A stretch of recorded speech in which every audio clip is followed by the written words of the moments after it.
চলছে হেমেন্দ্র কুমার রায়ের লেখা কাহিনী নবাবগঞ্জের সমাধি। গল্প পাঠে অর্ণব ও অরিজিৎ। শুরু হচ্ছে নবাবগঞ্জের সমাধি।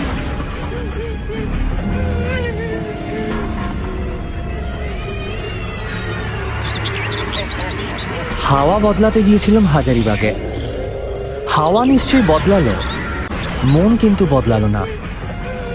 বাসা পেয়েছিলাম শহরের ভেতরে।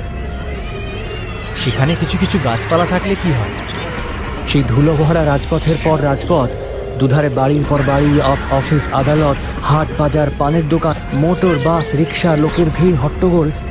এই যেন কলকাতার ক্ষুদ্র সংস্করণ। কাজের খাতিরে সব করা যায়, কিন্তু শখ করে এক শহর ছেড়ে আরেক শহরে আসার কোনো মানে হয় না। আমার বন্ধু বিপিন চন্দ্র হাজারিবাগের ভক্ত। এখানে আগেও বার কয়েক ঢু মেরে গিয়েছে। বলল, মাভুই, এখনই হাল ছাড়বার দরকার নেই। বিকেলে আমার সঙ্গে বেড়াতে বেরিও, ঠিক আছে? ধুলো খাওয়ার জন্য? তাহলে সত্যিকারের হাজারিবাগ দেখার জন্য। দেখো, 10-12 মাইল পথ হাঁটলে অনেক কিছুই দেখতে পাওয়া যাবে জানি, কিন্তু আমি অতটা কষ্ট করতে রাজি নই। মাইল 3 হাঁটতে পারবে? হ্যাঁ, মাইল 3 পারবো না কেন, খুব পারবো। সে তো কলকাতার এপাড়া ওপাড়া। তাহলে প্রস্তুত থাকো, আমি একদম ঠিক সময় চলে আসবো। বিকেলে বিপিনের সঙ্গে বেরিয়ে পড়ল। সে মিথ্যে বলেনি। মাইলখানেক যাওয়ার পরেই দৃশ্য পরিবর্তন আরম্ভ হলো। তারপর যতই এগোই তত বেশি মুগ্ধ হয়ে যাই। আরো কিছুক্ষণ হাঁটার পর দাঁড়িয়ে পড়ে বিপিন প্রশ্ন করল, তাহলে এখন কেমন লাগছে? হ্যাঁ, চমৎকার, অপূর্ব। অভিভূত না হয়ে উপায় নেই। দিকে দিকে নতুন নত প্রান্তর, তার উপর কোথায় হারিয়ে যায় বিহ্বল দৃষ্টি। মাঝে মাঝে সৌন্দর্য সৃষ্টি করছে অরণ্যের শ্যামল ছন্দ।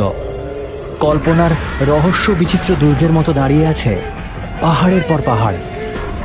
অনাদৃত নীল আকাশের সমগ্রতা এসে প্রবেশ করে দুই চোখের অন্তঃপুরে। এ যেন ছবির জগৎ।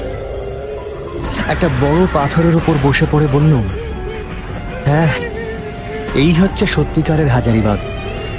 আজ তো প্রতিপদ বোধহয়। অন্ধকারের ভয় নেই। এখানে কিছুক্ষণ বসে থাকলে ক্ষতি হবে না।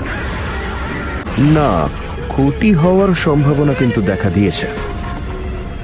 মানে কেন? আরে, এটা হচ্ছে আষাঢ় মাস। আকাশের দিকে একবার তাকিয়ে দেখো।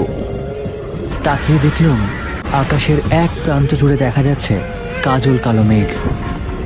বলল, দেখো, কালো মেঘ, আবার ওর সাথী বোধহয় ঝড়, ঠিক আছে? এই মেঘ তো এখন অনেক দূরে। আরে না না, আমাদের বাসাও তো আর খুব একটা কাছে নয়। আরেকদিন এলেই চলবে।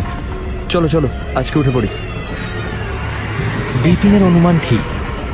খুব তাড়াতাড়ি পা চালিয়ে আমরা যখন শহরের প্রান্তে এসে পড়লাম, প্রায় গোটা আকাশই তখন মেঘাচ্ছন্ন।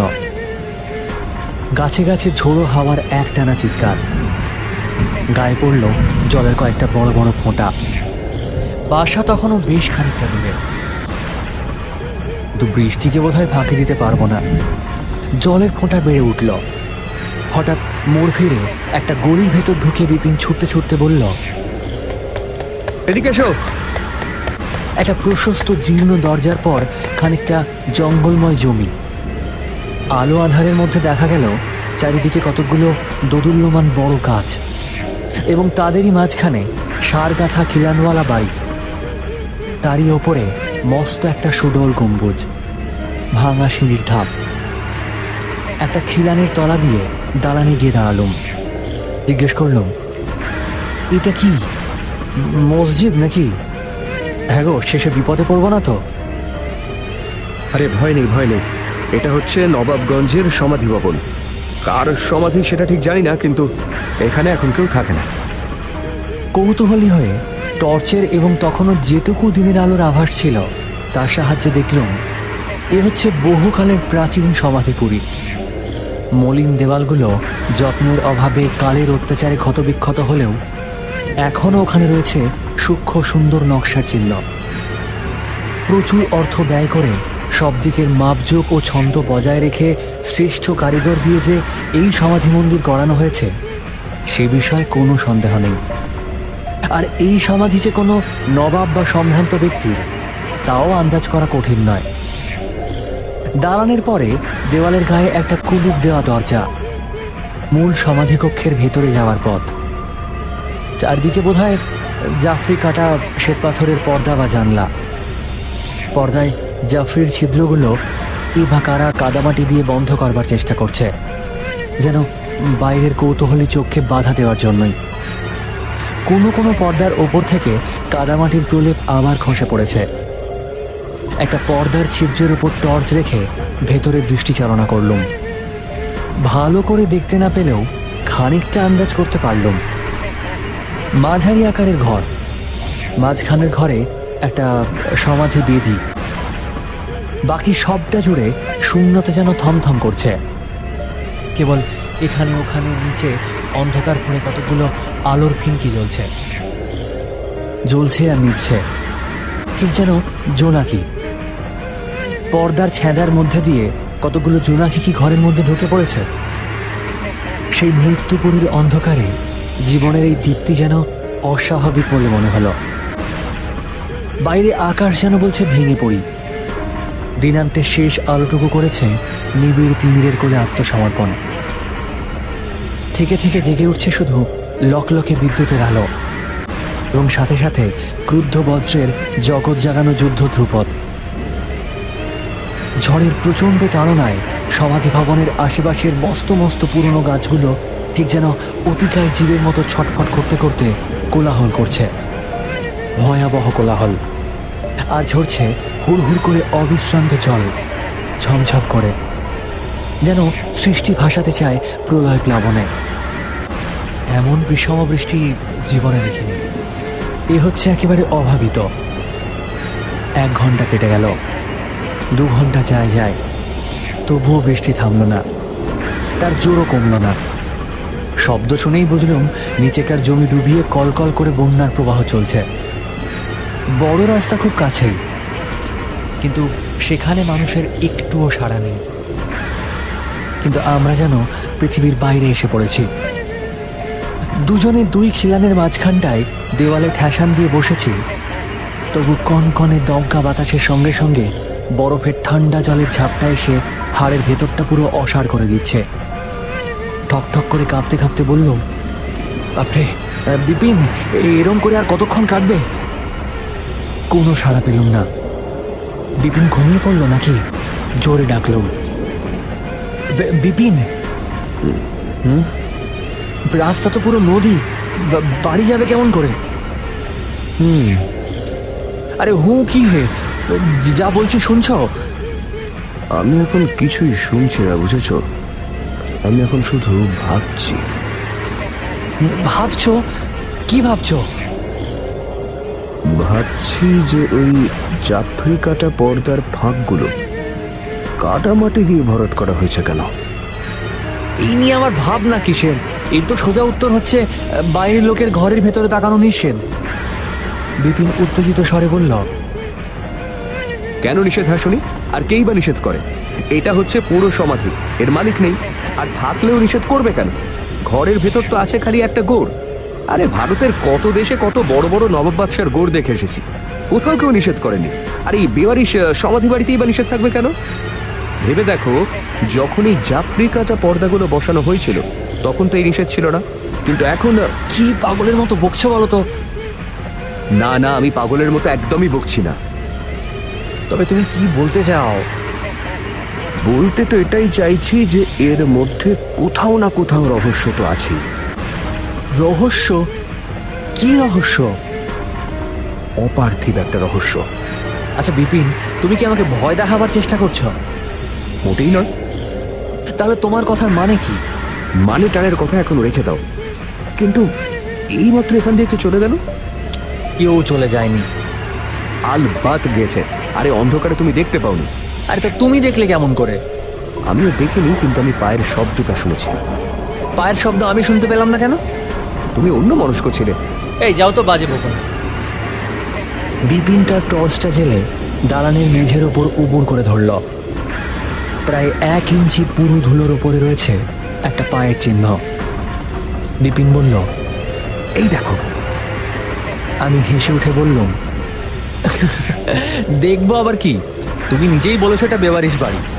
বাইরের কত লোক এখানে আনাগোনা করে, কে তার হিসেব রাখে? আমরা আসবার আগে ওই পায়ের চিহ্নটা যে ওখানে ছিল, এই বিষয়ে আমার বিন্দু মাত্র সন্দেহ নেই। বিপিন মাথা নেড়ে বলল, না না না, এটা হচ্ছে একেবারে টাটকা পায়ের দাগ।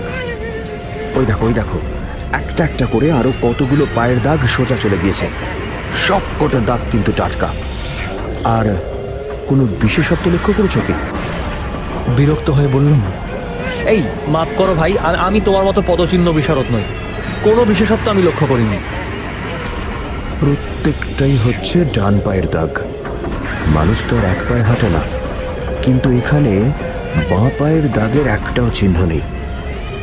এ থেকে কি বুঝতে হবে? যেখান দিয়ে যে গিয়েছে তার আছে মাত্র একটা মাত্র পা। কিন্তু এই এক ঠেঙো লোকটা কেনই বা এখানে এসেছিল? আর গেলই বা কোথায়? আর কেই বা সে? মানুষ নাকি অন্য কিছু? বিপিনটা বলে কি? তার কল্পনা শক্তি যে এতটা প্রবল, আগে তা জানতাম না। হঠাৎ খুব জোরে একটা শব্দ হলো। এই যেন কোথায় সবলে একটা দরজার উপর ধাক্কা মারল। বিপিন আঁতকে উঠে বলল, ওই যে ওই যে ওই যে শোনো, কে ভেতরকার ঘরে দরজাটা খুলছে। ঝড়ের গর্জন কমেছে বটে, কিন্তু বড় বড় গাছগুলোর পাতায় পাতায় তখনও শোনা যাচ্ছে তার শ্রান্ত দীর্ঘশ্বাস। তখনও ঝিরঝির করে বৃষ্টি পড়ছে। বাজ তখনও আস্তে আস্তে ধমক দিচ্ছে মেঘেলোকের কোনো অদৃশ্য শত্রুকে। জাফরি কাটা পাথুরে পর্দার ফাঁকে ফাঁকে দেখা গেল সন্দেহজনক আলোর চঞ্চলতা। ও আবার কি? অবাক হয়ে উঠলুম। পর্দার ছিদ্রে চোখ লাগিয়ে দেখলুম ঘরের ভেতর অসম্ভব রকম বেড়ে উঠেছে জোনাকির ঝাঁক। পুঞ্জে পুঞ্জে তারা ঘুরছে, ফিরছে, উঠছে, নামছে।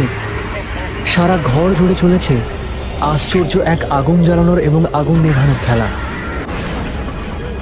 জোনাকিরা সংখ্যায় কত হবে? হাজার হাজার, না তার চেয়ে বেশি? এত জোনাকি বাইরে থেকে ভেতরে এসে জুটল কেন? ঝড় বৃষ্টির ভয়ে? ওপাশের দালানে হঠাৎ আরেকটা শব্দ শুনলুম। শব্দটা হচ্ছে তালে তালে, কিন্তু প্রত্যেক তালের দু মাত্রার মাঝে একটা করে মাত্রা যেন হাঁক থেকে যাচ্ছে। দুই পা ফেলে চললে প্রত্যেকটা শব্দের মাঝখানে আরেকটা করে শব্দ শোনা যেত। এই যেন কেউ এক পায়ে লাফিয়ে লাফিয়ে এগিয়ে আসছে। বিপিন প্রায় কান্না ভরা কণ্ঠে বলে উঠল, কে আসে? কে আসে?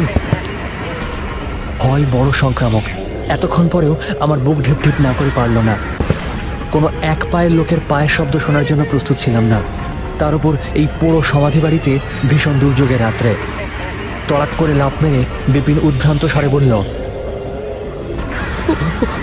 ওই যে আসছে, এদিকেই আসছে, আমাদের দিকেই আসছে। যে আসছে তাকে দেখতে কেমন? তার চেহারা কি আমাদের মতো? হঠাৎ দালানের উপর উঠে এলো ঝাঁকে ঝাঁকে জোনাকি। যেন জীবন্ত অন্ধকারের হাজার হাজার চোখ একবার খুলছে, একবার বন্ধ হচ্ছে। শব্দ আস্তে আস্তে এগিয়ে এলো। ওরে বাবা গো!